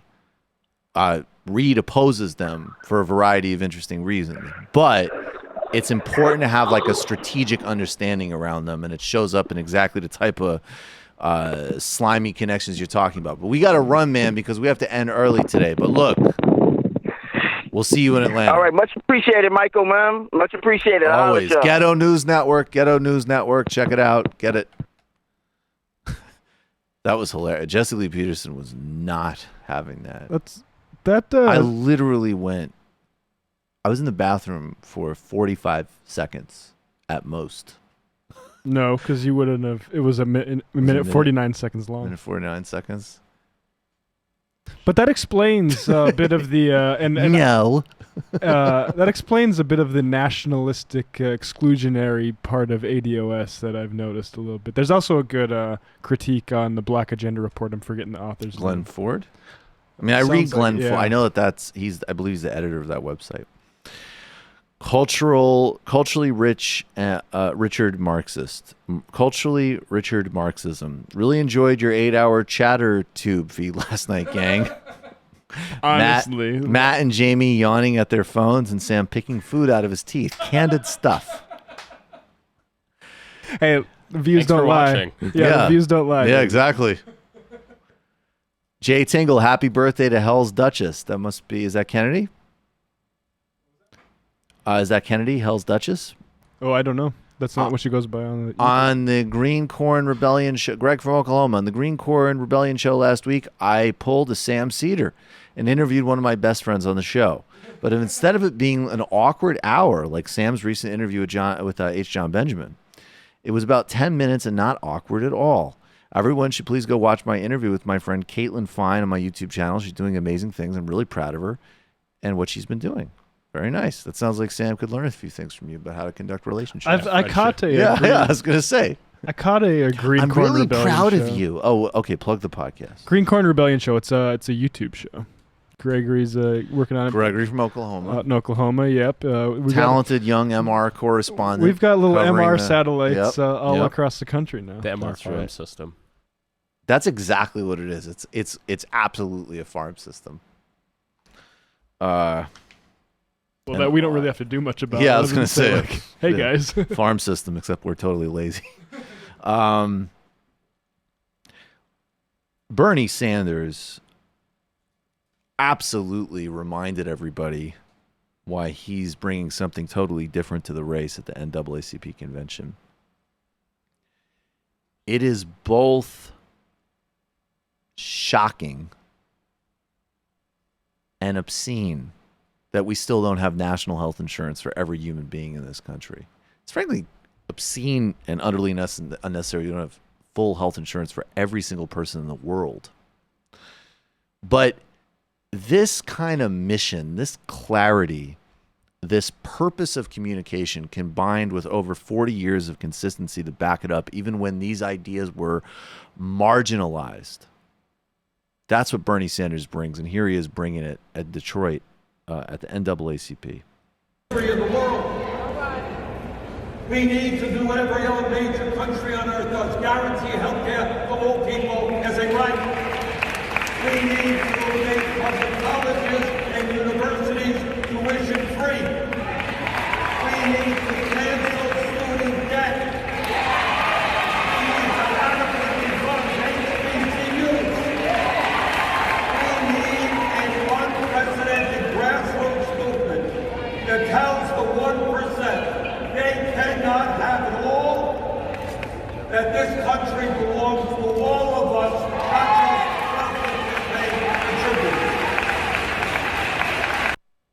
He's 100% right. And it's very interesting, this dynamic, because, you know, the press war against him has significantly increased. It's always been there.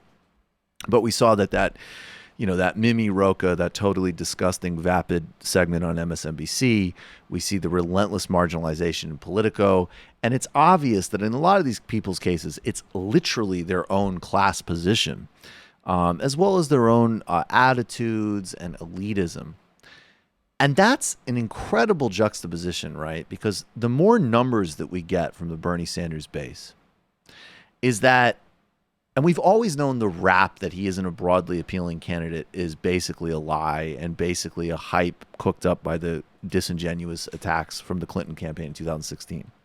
But what's stunning is that you can have this fake pseudo wokeness from people with a corporate 1% agenda on economics endlessly demonizing this guy on TV in a way that they could get away with no other primary candidate, no other main candidate.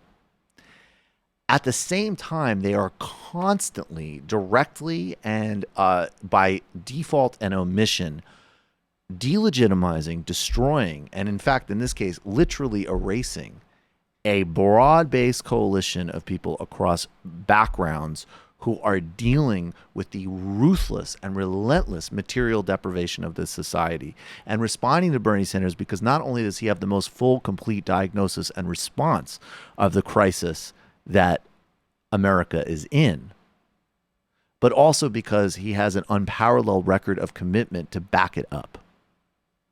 So the bias against him will only increase, and it will only reveal the disgusting, narrow sets of self-interest against him. But it's quite revealing in terms of like the support that is actually forming, and the clarity of the message and how it speaks to people's actual real lives. Joe Biden has been having a rocky time. The whole point of Joe Biden, I've always said, I think Joe Biden was somebody who was always going to be formidable. I never doubted it for a minute. And some of the things that people don't like about Joe Biden, frankly, are not things that are going to be translatable to wider audiences. It's extremely important, I think, because I don't look. On one hand, Yes, some of the stuff is not ideological. Of course, it's temperament, it's style, it's the way they respond to people.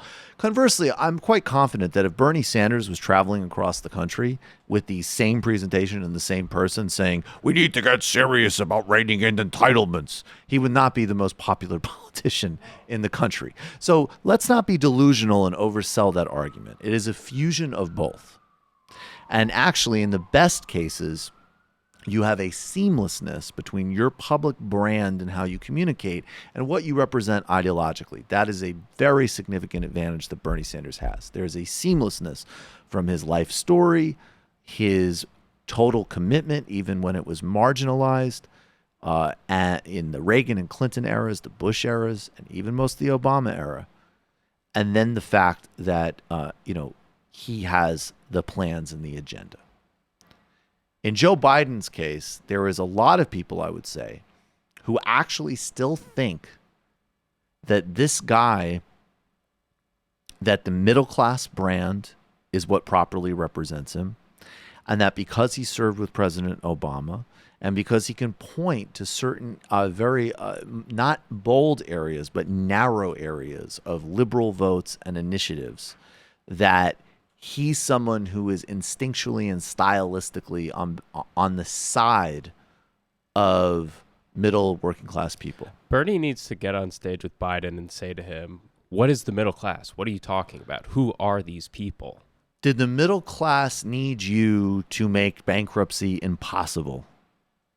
Did the middle class in the places that you constantly represent benefit from every single trade agreement you've pushed for your whole career?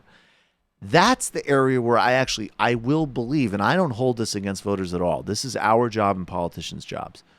But I think that just as if you poll a lot of people on Republican proposals, and it's a disturbing thing that you get in focus groups, you can do a focus group, and some people will literally not believe that Republicans are proposing what they're proposing because they don't think anybody could be that much of an asshole. So in a more mild way, I bet that there's plenty of people who would say, Joe Biden, he rides Amtrak. He, in 2016, by the way, gave some very smart, and it was strategic, but he gave some very smart and even laudatory talks briefly about Bernie. When he went to the Rose Garden, said he wasn't running for president. He said if he was running for president, and it was totally contradictory because he talked all the Obama bipartisanship stuff, but on the other hand, he actually talked about stagnating incomes, labor, and wages. That's actually what he centered. So I think that there's plenty of people who might not know the full and complete details of what this man has done for the credit card industry, for trade agreements. And that's when the rubber meets the road. That's when there's a seamlessness of presentation and ideology. And there's a lot of room, and Sanders should be hitting him hard on that, and Warren should be hitting him hard on that. I think that this has happened to an extent with civil rights, and the fact that the man himself generated a whole conversation about his 1970s anti-civil rights record by relentlessly bragging about his tight friendships with some of the worst people in American history. I have a sense that if you do the same thing on credit cards, on trade, the response that he has will be as not compelling as this. This is Joe Biden at the NAACP saying, I couldn't have been that bad. This is not a continuation of our administration. What it is there's new problems. There's new problems we face today that were different than the ones we faced at the time. But the fact of the matter is he's a close friend. I'm very proud to have served with him. And I might add, if he thought it was good enough for me they did a significant background check on me for months with 10 people. I doubt whether he would have picked me if this accusations about my being wrong on civil rights was correct. Well, first of all, of course, the reality is that even then, the politics of how race was represented in the Democratic primary was completely different. And there was no doubt that tactically part of the pick of Joe Biden was to soothe certain parts of the white electorate. So his pick might actually be proving a very different point. And as he said himself, we're in a different time now. Might want to cool it on that argument, Joe. Might want to cool on that argument. All right, since we're not going to be able to get to any more calls, I apologize. Last call of the day. You're calling from a 917 area code. Who are you? Where are you calling from? Oh, hey, Michael. Hey. This is a waterboard from Kashmir. I'm surprised I got through. I guess everybody else dropped off. No. Today, actually, I figured I'd talk about Kashmir since Trump, and mixed fascists, right. kind of brought it up. Yeah, that was actually very, very surprising. That Trump's vanity kind of brought out this issue. He definitely was not supposed to say it out loud, even if Modi said this to him, but most likely, Trump's being Trump. But it actually is one of those bizarre moments where Trump says something and actually has a oddly positive effect, and actually helps people. Because I remember when the whole Khashoggi thing happened, and he was like, oh, it shouldn't have happened. It kind of confirmed, like, oh my God, they did it. Right. And, pardon me, our intelligence knows. Right. Well, this is kind of what happened here, where we're quite sure that Modi wants to work with Imran Khan, because Imran Khan kind of said during India's election, like, for some bizarre reason, he was like, hey, if Modi gets elected again, I think we can come to an agreement. As if Congress was in power, we couldn't, because Imran Khan's like Trump's version of Pakistan's version of Trump, except he's not greedy, from what we understand. I think so. Imran's Long story a bit short, different. Yeah. Well, yeah, but I'm saying kind of self-absorbed in a way. But it had a weird positive effect in the sense that all of the Kashmir groups and leaders, they kind of seized upon it, and they're like, oh yeah, we totally support this. Like the people that have boycotted elections for the past 30 years to people that were in power with Congress. So yeah, it was hilarious. It was a very weird moment. Trump just starts going off in the middle of this press conference of like, yeah, we can do Kashmir and I'll be the negotiator and it will be great. This is like one of the most intractable conflicts in the world that, implicates both the, Indian foreign policy, India's domestic treatment of Muslims, the occupation, as well as it's a staging ground for the nexus between Pakistani intelligence and military and its support for terrorist groups and terrorist atrocities. There has been mass killing of civilians by Indian forces. I mean, this is, and it's something obviously that you're talking about two nuclear powered countries. I mean, this is something I'll be covering a lot more in the coming months, but it was in its weird way hilarious to watch Trump be like, yeah, I'll take care of Kashmir. I'm happy to do it. Two great people, great places. And Imran Khan, the former cricket star, he's kind of sitting there. He's trying to get his points in too. I agree with you. A little like if you do this, this will be tremendous. And Trump's just like, tremendous? Yeah, tremendous. Just kind of like these two bullshit artists kind of going on. Although I wouldn't, for all my critiques of Imran Khan, I would not put him in the Trump category. Though there's also another one of some Twitter negging between them a year ago led to this summit. I don't know, in some ways, this kind of trading, I don't know if this is actually terribly different from a longer-term dysfunctional relationship between the United States and Pakistan. But we'll see. I think you hit the nail on the hammer there about the dysfunctional relationship. But what I was trying to compare the two was like the bullshittery that they kind of use to kind of promote themselves. Yep. That's about it. I mean, Imran Khan is very different from Trump, but in this case, they're both populists, different kinds of populists. But yeah. Anyway, thanks for taking my call. Much appreciated. But remember, guys, keep all clown fascists and regular fascists in mind, because that's how we move forward. So, and you point them out. So, thank you. Thank you so much. I guess have a nice day. Thanks, guys. Bye. Thank you.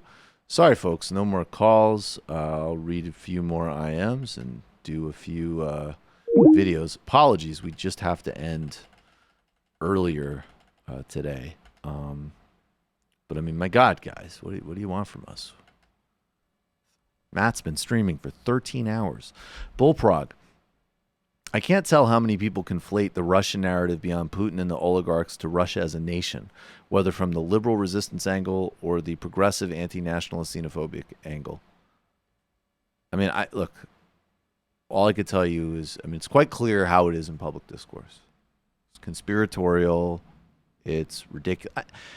And it also just is not effective. I mean,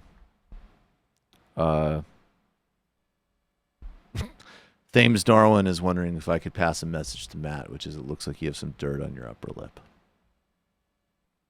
I love Matt just as yeah, there you go. Matt does not care. I don't have the camera on. Matt is not impressed. I do not care. Okay. But shout out Thames. Shout out to Thames. I think it looks pretty good. I didn't know you could do that. I can't. Nor did I. Oh, really? You didn't know you could do that?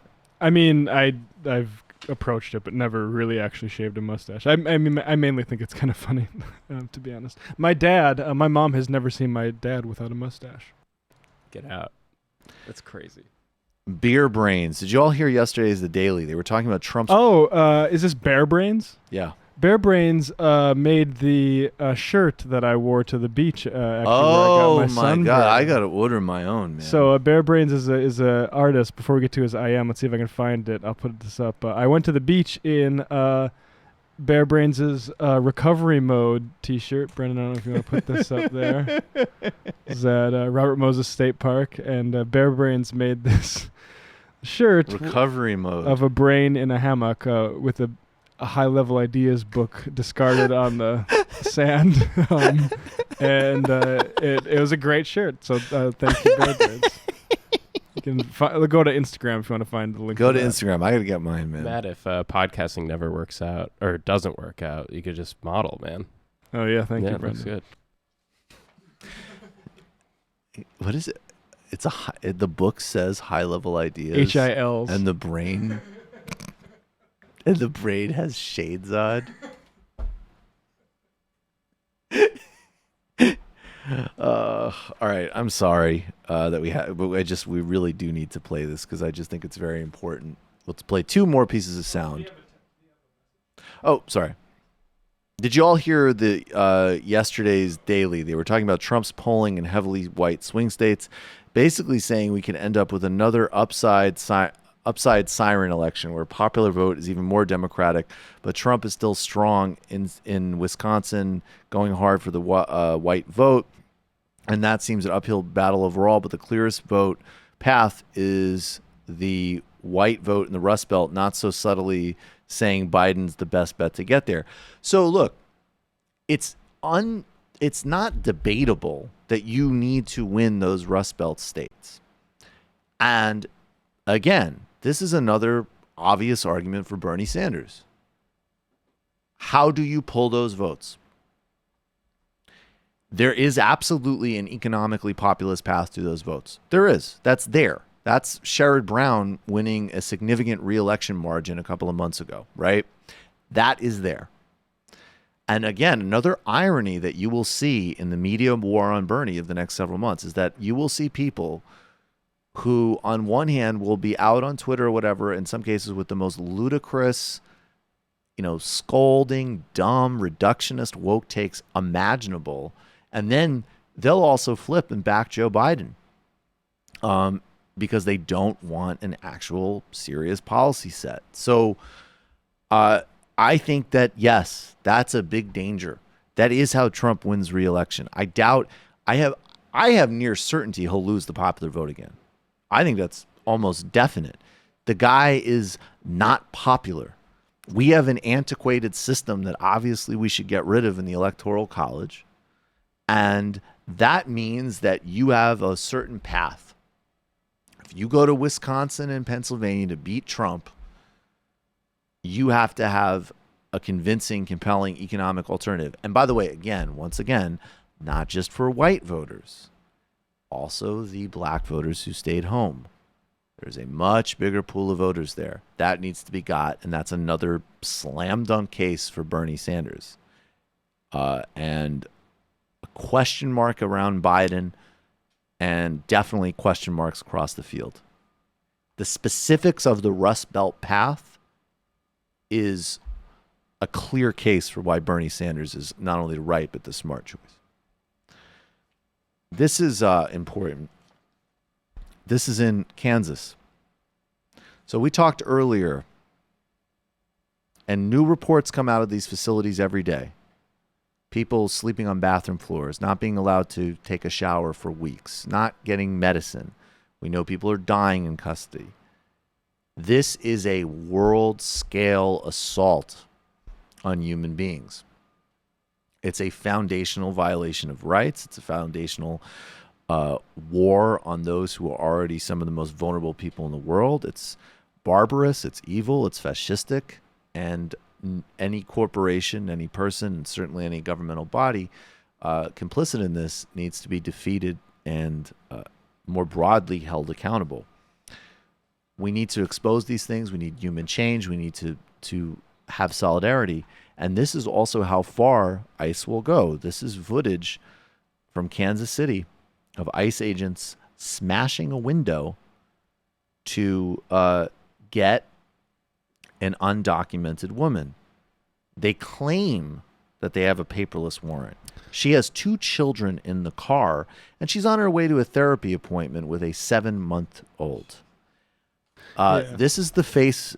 I will use this language. This is evil. The person who did this is totally devoid of humanity. You have disgusting thugs on an authority trip, and you do see that the evil of the crowd. In Germany, you saw it. You see it in Brazil today. You see it in Italy today. You see it in the United States today. So let's watch it because we need to bear witness to this.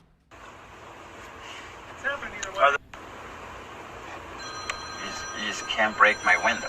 What? You guys just can't break my... All right, you gonna do it? Cover your face, cover your eyes, okay? You gonna come out or no? Cover your face, cover your... You gonna come out or no? You know you're not... Yes, we are. You know you're not able to do that. Like, I understand what you're trying to do. You get it the hard way or the easy way. It's up to you. But you know you're... Are you gonna get out or not? You're not able to do that.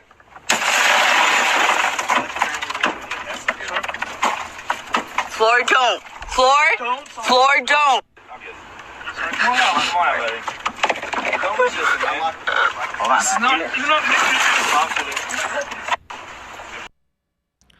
So these thugs who have no humanity right there. I mean, maybe look, I don't want to, everybody has a trace of humanity that maybe can be reached, but in that moment, these are faceless, these are stormtroopers. These are agents of evil. These are agents of inhumanity. And again, we know clearly we battle Trump. We battle the Republicans. We need to abolish and dismantle ICE. We need to demilitarize the border. And of course, again, I'll say this a million times. You still have a border. You just make it a non-militarized, non-criminal process. Period. You decriminalize the act of crossing the border. Nobody should be in detention for weeks for jaywalking. And then, whether it is the Democratic Party leadership, whether it's nerd bag pundits on television or the internet, who in any way attempt to minimize just exactly what that is, they are complicit agents. And we don't even need to go to, what will that develop into? Which it will.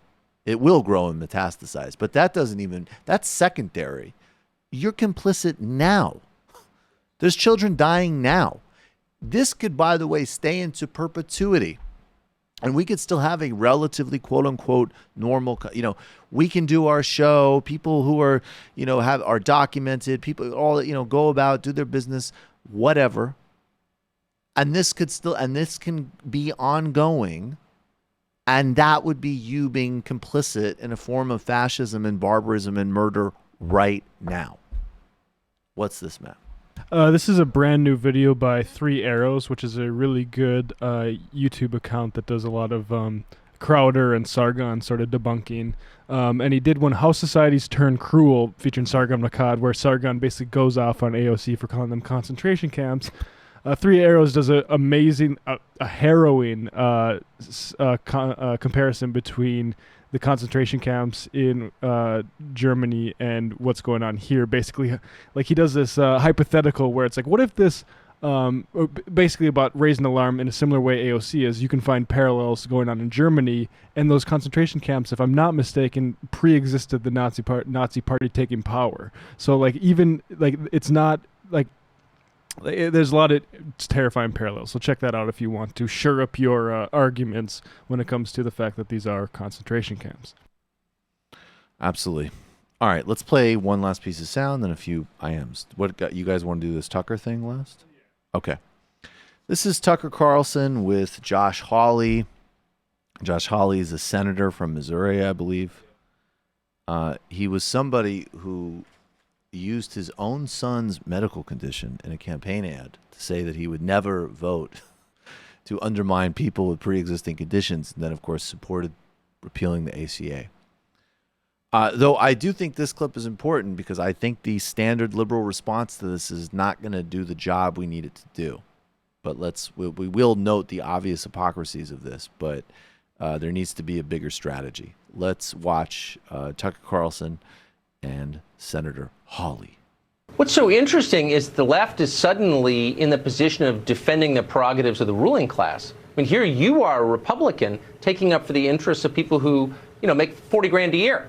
And liberals are saying, those people deserve no attention and stop criticizing George Soros because he can't be criticized. Is that weird, do you think? Yeah. Oh, I mean, it's totally weird. But listen, I mean, the liberals are increasingly the party of the elites. I mean, they are the party of the ruling class. And that's the point. And that's what they don't want to admit. They are the ruling class. And they have been for decades. They control the commanding heights in this country, the media, the big multinational corporations, our universities. I mean, they have effectively run the country. The liberals have for decades now. And their consensus. There's one thing the elites hate, it's tax cuts. This has given us what we have today. I mean, they're the ones who are responsible for jobs offshoring. They're the ones who are responsible for wages flat, for the plight and struggle of working Americans.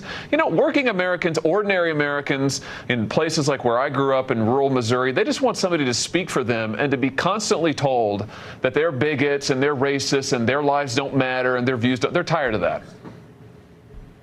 Well, you clearly are. Very quickly, did it ever occur to you to sort of put your head down? I mean, they basically hit you right in the face rhetorically the second you gave that speech. You don't seem intimidated. Did you ever pause and think, it's not worth it, I'm going to stop talking like this? Oh, no, because I knew as soon as they were hitting me that we had hit the nerve and that we were on the right track. Yeah. I mean, I knew then that what we said was right, and I'm more determined than ever to speak up for the people who don't have a voice, who have been ignored by the elite for too long, and who, by the way, are the backbone of this country.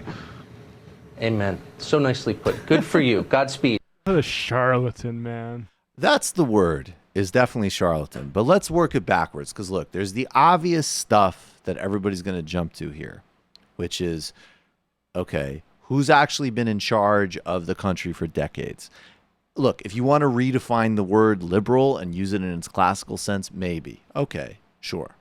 It's been oligarchs who represent a 1% agenda, exporting jobs, slashing social safety nets, redistributing income to the top, and also pursuing incredibly regressive and racialized criminal justice policies. And in fact, all of the dynamics they're talking about always hit the peripheries first, whether that's primarily white people in Appalachia or primarily people of color in inner cities, as an example. And so, and we also know how Hawley votes. He's never said, I oppose the tax cuts. He doesn't have a bill to break up Silicon Valley monopolies. He doesn't have a bill to implement a financial transaction tax on Wall Street or a wealth tax or anything like that. We know all of this.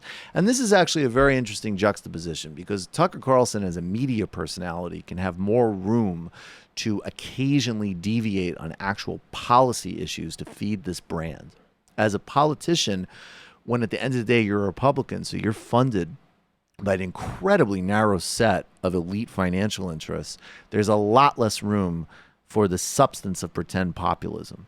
And of course, I will say, the controversy was stoked up because of the word he used, cosmopolitanism, which some people think codes for anti-Semitism. I like the word cosmopolitanism, actually, and I like the connections with solidarity. I will say this. This, though, is something that needs to be dealt with on the merits and substantively, right? So it's like the reality is that if you define, and most people I think still would conventionally define, quote unquote, liberal as just democratic leaders, well, that's true.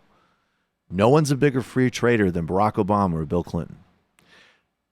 all politicians from both parties have absolutely implemented a pro-Wall Street, pro-Silicon Valley agenda. 100%. That's absolutely true. And as long as you have the politicians, whether they be Joe Biden or Christian Gillibrand or, whoever else, who cloud the difference on those core issues, that is going to allow charlatans like this to cloud the issues as well. The smaller cultural point is interesting because I see it's so obvious when you say these people are the backbone of America. That is white supremacist politics. That is a dog whistle to white identity politics. And that is the lifeblood of the Republican Party and Hawley and Donald Trump and Tucker Carlson and all of it. That's undeniable, period. And that can run on a spectrum from, I don't even get when I'm doing racism. I'm so encultured into it, but I respond to those cues, to Stephen Miller, right? I have no doubt Stephen Miller knows exactly what he's doing, okay? And all these other groups and party officials. At the same time, when I see a Twitter thread from a Democrat, and I won't go into specifics, saying like rural Americans should shut up and stop whining because they have it lucky because of like some graph on where tax dollars go, relatively speaking, trash. Moral, intellectual, and political trash. And this is another area where if you're denying the racialization of that rhetoric, you're denying the reality of America. That's first and foremost. But secondarily, if you don't think that there is a broad-based discourse that concentrates in elite circles, and elite circles that obviously transcend partisan lines, that has a disdain and a disrespect and a contempt for working people of all kinds, then you're delusional. You're wrong. And it so happens right now that in a certain part of center-right democratic neoliberal discourse, they have their own version of the undeserving and deserving poor. And it's flipped. And so now the deserving poor is white people and working class people and people from certain parts of the country that they have disdain and contempt for. And you know what? That's a big problem. That's a big moral and political problem. And it's strategically self-defeating, and it opens the room for these people to make critiques like that. And I can already hear some people objecting and freaking out. And if you're not able to understand that I've just said 100% that this is also an appeal to white supremacy, and I've also given zero ground on any policy or a cultural overture politics to white identity politics. But I have said, and I will clearly continue to state, that there is, in certain quarters of media, politics, obviously business, and some of those people who fall on the Democratic side of the dial absolutely have a contempt for rural, for basically poor white people, however that's defined. And if you can't get over that and realize, again, the very obvious choice, which is like, look, if you're making $45,000 a year and you're white and you live in Missouri and you're voting for Trump because you think Ilhan Omar backs Al-Qaeda and you want to put kids in concentration camps, it's not even that complicated. Fuck you. We're going to win. You're going to lose. We're on opposite sides of politics. And that's not the majority of people in rural America. That is absolutely not the majority of people in rural America.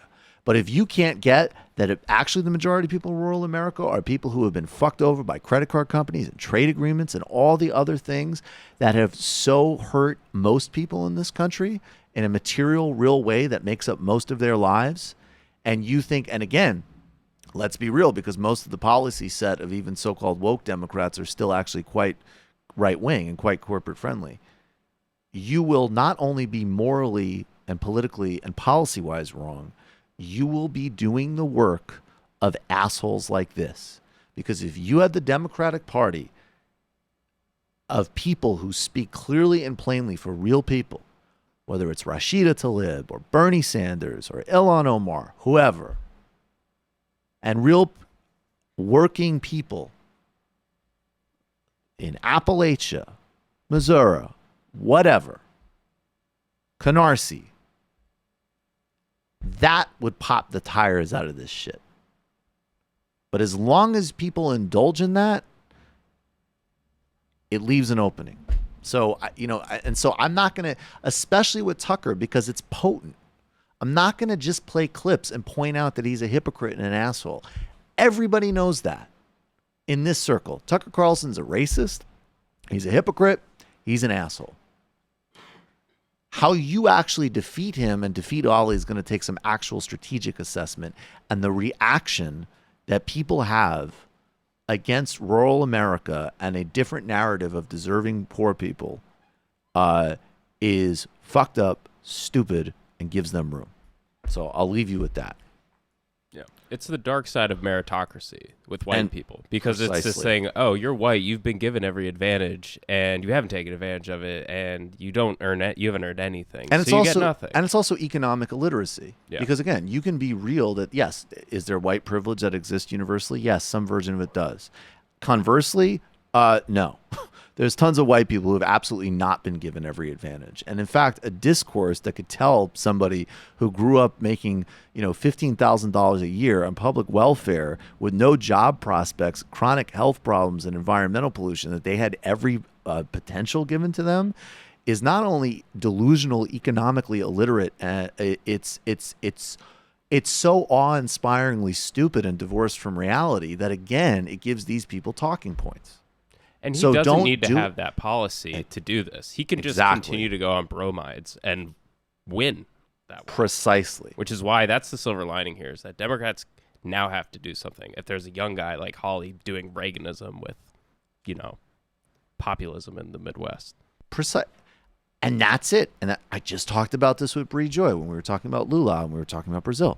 It's like, look, that's the experiment that we have not run in modern politics, which is to say, Tucker, Hawley, our agenda of breaking up conglomerates, of delivering every single human being in this country health care, of renewing rural America, because we have a plan to renew and redistribute wealth and opportunity across the board. And also, incidentally, we're not going to go send somebody back and indulge in racism. What's your answer to that? And they'll go in one or two directions, which is actually go back to their roots in capitalist libertarian lies and trickle down bullshit, or they will have to double down and not play games about what they're really doing with the white supremacist agenda. And that's the play. But there's no room for the type of discourse and attitudes that they are exploiting. I thought you got, okay, final IM of the day.